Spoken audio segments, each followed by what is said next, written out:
Assalamualaikum warahmatullahi wabarakatuh. Bapak Ibu, teman-teman, sahabat literasi dimanapun berada, jumpa lagi dengan Ruang Literasi. Untuk konten kali ini saya akan mencoba sharing dan berbagi tentang bagaimana kita menganalisis capaian pembelajaran, tujuan pembelajaran, dan alur tujuan pembelajaran jenjang SD kurikulum merdeka, atau yang kita sering kenal CP, TP, dan ATP. Tujuan pembelajaran pada sesi sharing konten kali ini diharapkan nanti kita bisa memahami capaian pembelajaran dan komponen di dalamnya, serta dapat menyusun tujuan pembelajaran serta alur tujuan pembelajaran dari capaian pembelajaran. Perlu kita ketahui capaian pembelajaran itu sebenarnya pengertiannya apa. Jadi, capaian pembelajaran merupakan kompetensi pembelajaran yang harus dicapai oleh peserta didik pada setiap fase, yang disusun untuk setiap mata pelajaran mulai dari fase fondasi pada PAUD dan fase F jenjang pendidikan menengah. Seperti yang kita tahu, capaian pembelajaran serta yang dulu kita kenal dengan kompetensi dasar untuk sekarang dibagi menjadi beberapa fase, di mana untuk fase jenjang sekolah dasar itu dibagi menjadi 3, yakni fase A untuk kelas 1, 2, fase B kelas 3, 4, dan fase C kelas 5, 6. Nah, ini teman-teman Bapak Ibu, pembagian fase untuk jenjang sekolah dasar ya.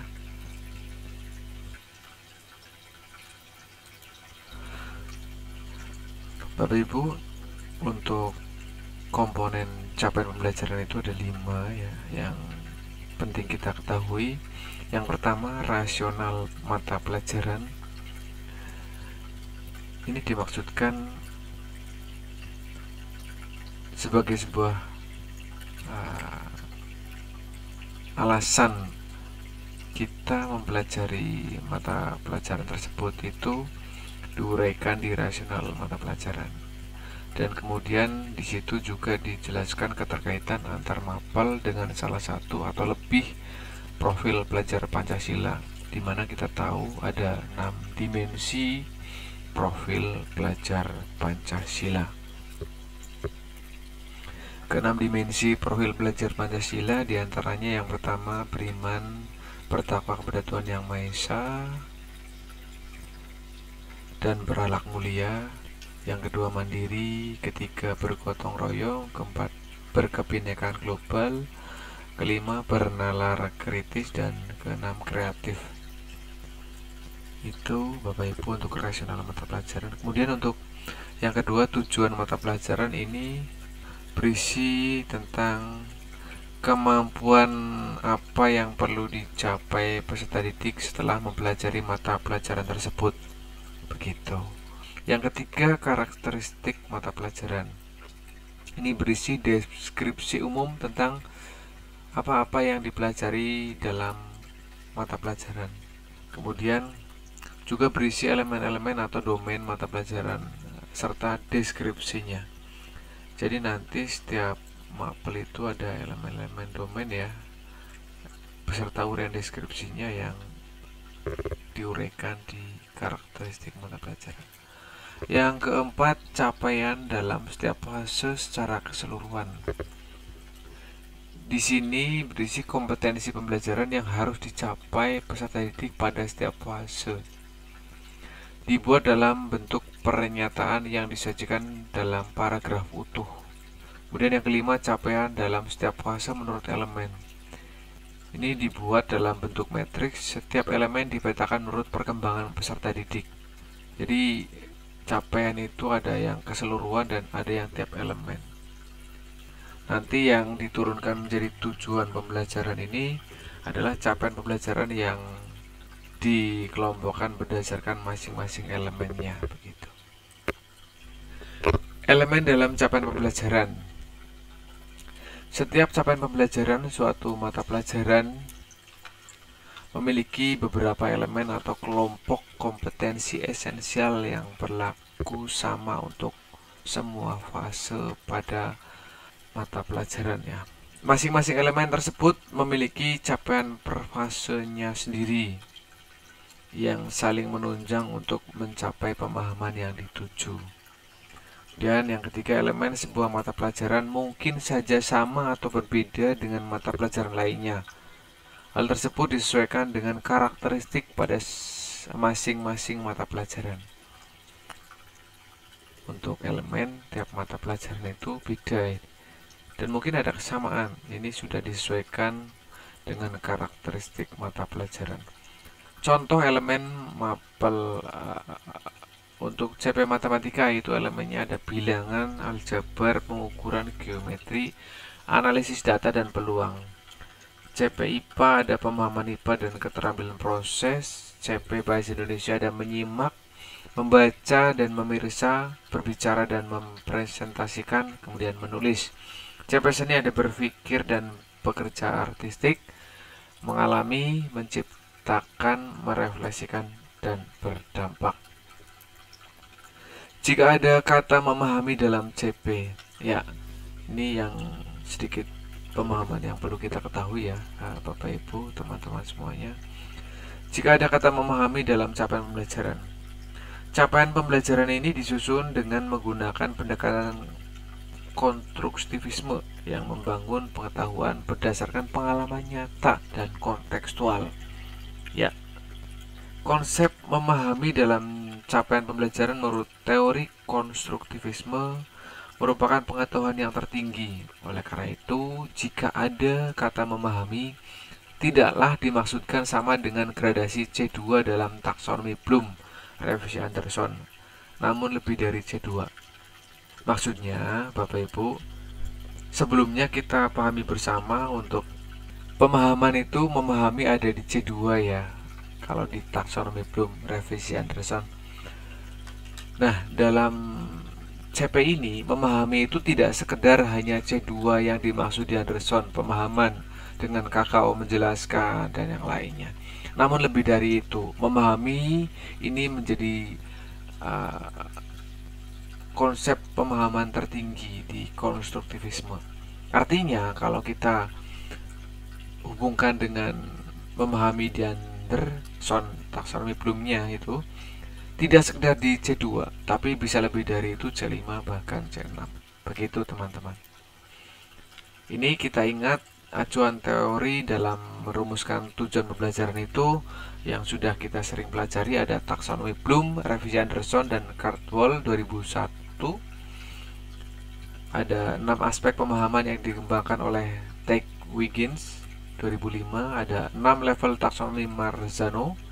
Dalam hal ini, kita guru diberi keleluasaan dalam menggunakan rujukan teori untuk merumuskan tujuan pembelajaran. Untuk masing-masingnya, taksonomi Bloom, revisi Anderson, 6 aspek pemahaman menurut Wiggins, 6 level taksonomi Marzano itu monggo bisa dipelajari lebih lanjut, searching di browsing itu pasti ada. Kalau Bloom itu kurang lebih tadi ada 6 ya, C1, C2, C3, C4, C5, C6, dimana masing-masingnya ini. Taksonomi Bloom, revisi Anderson itu proses kognitif, ada C1 mengingat, C2 memahami, C3 mempraktikkan, C4 menganalisis, C5 mengevaluasi, dan C6 mencipta. Yang dimaksud dengan memahami pada CP itu tidak sekedar di C2 memahami, tetapi bisa lebih dari itu. Memahaminya bisa dalam taraf C5 mengevaluasi kalau di Anderson Bloom. Kemudian pemahaman dari 6 aspek pemahaman yang dikembangkan oleh Wiggins ini merupakan bentuk pemahaman yang digunakan dalam capaian pembelajaran. Yang pertama penjelasan, yang kedua interpretasi, yang ketiga aplikasi, yang keempat perspektif, yang kelima empati, dan yang keenam pengenalan diri. Kemudian 6 level taksonomi Marzano. Kognitif ini yang pertama mengenali dan mengingat kembali, yang kedua pemahaman, ketiga analisis, keempat pemanfaatan pengetahuan, kelima metakognisi, dan keenam sistem diri. Untuk masing-masingnya monggo Bapak Ibu bisa dipelajari lebih lanjut.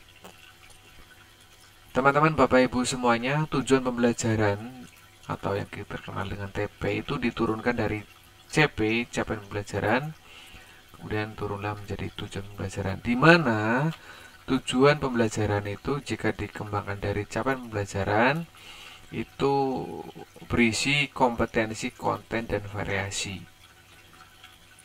Setiap capaian pembelajaran pasti ada kompetensi dan kontennya. Itu yang nanti dikembangkan menjadi tujuan pembelajaran. Plus ada variasi. Nah, untuk variasi ini boleh ada ataupun boleh tidak dibuat. Bisa disesuaikan.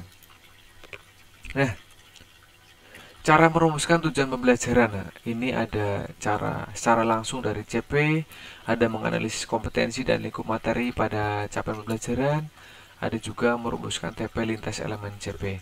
Nah, untuk kesempatan kali ini nanti kita akan sharing dan mencoba merumuskan TP dan membuat desain tujuan pembelajaran untuk setiap fase. Berarti kalau setiap fase ada 2 kelas ya. Misalkan fase A ada kelas 1 dan kelas 2, fase B ada kelas 3 dan kelas 4, dan fase C ada kelas 5 dan kelas 6. Kita akan mencoba merumuskan tujuan pembelajaran secara langsung dengan menganalisis kompetensi dan konten lingkup materi pada CP, namun langsung pada format tujuan pembelajaran yang sudah disiapkan. Kemudian nanti dipisahkan tujuan pembelajaran itu untuk 2 kelas itu. Seperti apa penyusunannya, langsung saja kita praktikkan untuk penyusunan tujuan pembelajaran. Seperti ini teman-teman Bapak Ibu semuanya, alur tujuan pembelajaran bahasa Indonesia. Nah, ini untuk fase A. Kita lihat capaian pembelajaran untuk fase A yang akan nanti kita turunkan menjadi tujuan pembelajaran. Begini teman-teman, mata pelajaran bahasa Indonesia, fasenya fase A. Capaian pembelajarannya ini diambil dari mana? Ini diambil dari capaian pembelajaran. Untuk revisi yang nomor 33, kita lihat kalau bahasa Indonesia itu ada di halaman 126 ini teman-teman ya. Bahasa Indonesia ada di halaman 126. Kita pick 126 langsung saja ya. 126. Nah, ini bahasa Indonesia teman-teman. Capaian pembelajaran bahasa Indonesia. Ini rasional mata pelajaran bahasa Indonesia. Ini yang tadi kita jelaskan ya di awal, apa sih maksud dari rasional, tujuan mata pelajaran, karakteristiknya tadi sudah dijelaskan. Nah, kemudian kita akan mencoba menuju kepada CP fase A. Nah, ini capaian pembelajaran fase A yang CP umumnya ya, ini ya. Ini yang kita copy ya, kita masukkan di sini teman-teman. Di sini. Jadi ini itu bersumber dari tadi CP umum ya. Awalnya itu berbentuk seperti ini kalau di copy. Nah, seperti itu kita rapikan ya. Kemudian kalau sudah dirapikan seperti ini, ya kan? Nanti kita kelompokkan berdasarkan maksud dari capaian pembelajaran tersebut. Nah, kita luruskan. Ini teman-teman ya. Sama kan? Nah, ini kita pisahkan per ininya, per kalimat CP-nya, biar kita lebih mudah memahami konteks dan kontennya. Nah, seperti ini. Ada 4. Nah, ini sudah dibuat di seperti ini sama. Nah, nanti ini formatnya, TP-nya, ATP-nya bisa diadopsi oleh Bapak Ibu untuk merumuskan ATP. Ini formatnya simple, praktis. Nah, ini kita akan coba langsung rumuskan tujuan pembelajaran kelas 1 dan kelas 2 untuk fase A bahasa Indonesia. Kemudian elemennya menyimak ya. Elemennya itu ada menyimak, ada membaca dan memirsa, ada berbicara dan mempresentasikan, ada menulis. Kita coba yang pertama dulu menyimak. Untuk menyimak, kita bisa lihat di CP fullnya ini menyimak. Elemen menyimak itu capaian pembelajarannya ini. Capaian pembelajaran untuk elemen menyimak kita copy, Bapak Ibu. Ya, kita copy, kita pastekan di sini. Nah, ini. Ini adalah hasil kopian dari CP yang ada di sini. Oke, jelas ya? Udah. Nah, ini kita akan coba pisahkan antara kompetensi dan kontennya. Kita lihat. Yang pertama, peserta didik mampu bersikap menjadi pendengar yang penuh perhatian. Ini ada bersikap. Ini afektif. Ini tidak perlu diturunkan menjadi tujuan pembelajaran karena ini akan otomatis terintegrasi di dalam pembelajaran berhubungan dengan sikap siswa mendengar dengan penuh perhatian. Begitu. Kemudian peserta didik menunjukkan minat pada tuturan yang didengar serta mampu memahami. Nah, minat ini juga berhubungan dengan sikap, tidak perlu kita turunkan menjadi tujuan, tetapi pemahamanlah yang nanti akan kita turunkan menjadi tujuan pembelajaran. Pemahaman di sini, kalau pemahamannya diturunkan menjadi KKO, level pemahaman untuk taksonomi Bloom, ini berarti pemahaman di C2. Namun, seperti yang kita tadi jelaskan di awal, pemahaman ini tidak sekedar hanya di C2, bisa lebih dari itu, C4, 5, atau 6. Memahami itu kompetensinya, kontennya pesan lisan dan informasi dari media audio, teks aural, teks yang dibacakan atau didengar, instruksi lisan, dan percakapan. Tujuan pembelajaran yang pertama, peserta didik mampu memahami. Nah, ini berarti ini kompetensinya. Pesan lisan dan informasi kontennya dari media audio. Ini tujuan pembelajaran yang pertama, 1.1. Tujuan pembelajaran kelas 1 nomor 1. Konten yang kedua, pesan lisan dan informasi tapi bukan dari media audio, dari teks aural atau teks yang didengar. Nah, ini menjadi tujuan pembelajaran yang kedua. Peserta didik mampu memahami pesan lisan dan informasi dari teks aural atau teks yang dibacakan dan atau didengar. Kemudian untuk pesan lisan dan informasi dari instruksi lisan, ini menjadi tujuan pembelajaran yang ketiga, namun kita letakkan atau kita plot untuk tujuan pembelajaran kelas 2.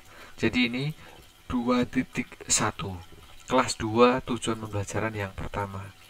Kemudian untuk yang konten pesan lisan dan informasi dari percakapan, ini menjadi tujuan pembelajaran kedua di kelas 2. Begitu teman-teman, Bapak Ibu semuanya. Untuk capaian pembelajaran menyimak ini setelah dirumuskan ternyata menjadi 4 tujuan pembelajaran. Yang keempatnya dibagikan ke dalam tujuan pembelajaran kelas 1 dan kelas 2.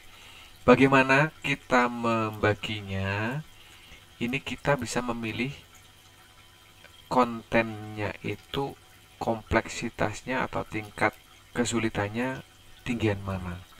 Yang lebih mudah itu di kelas 1, yang lebih tinggi kesulitannya itu di kelas 2. Itu seperti itu kira-kira. Itu Bapak Ibu teman-teman semuanya salah satu contoh kita merumuskan tujuan pembelajaran untuk langsung dieksekusi, dibagikan di dalam 2 kelas belajar ya.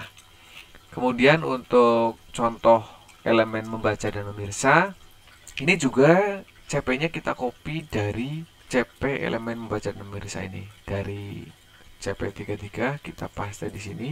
Kemudian kita pisah-pisah untuk masing-masing kalimatnya ya di dalam CP.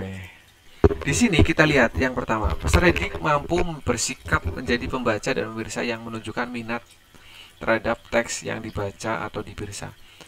Untuk bersikap, kembali kita sampaikan, tidak kita turunkan menjadi tujuan pembelajaran karena ini efektif terintegrasi di dalam pembelajaran. Kemudian yang kedua, peserta didik mampu membaca kata-kata yang dikenalinya sehari-hari dengan fasih. Membaca ini sebagai kompetensi. Peserta didik mampu membaca kontennya, kata-kata yang dikenalinya sehari-hari. Ini kontennya ya, kontennya. Kemudian peserta didik mampu memahami kompetensi, informasi, dan informasi ini konten, bacaan, dan tayangan yang dipirsa konten tentang diri dan lingkungan. Narasi, imajinatif, dan puisi. Ini kontennya. Kemudian yang ketiga, peserta didik mampu memaknai. Kompetensinya memaknai. Kontennya kosakata baru dari teks yang dibaca atau tayangan yang dipirsa dengan bantuan ilustrasi. Baik, kita akan coba merumuskan tujuan pembelajaran dari CP yang tadi sudah dibacakan. Yang pertama, peserta didik mampu membaca kata-kata yang dikenalinya sehari-hari. Ini diturunkan menjadi tujuan pembelajaran karena ini sudah berfokus ya untuk kompetensi dan kontennya, diturunkan menjadi satu tujuan pembelajaran 1.3, di mana tujuan pembelajaran kelas 1 nomor urut 3.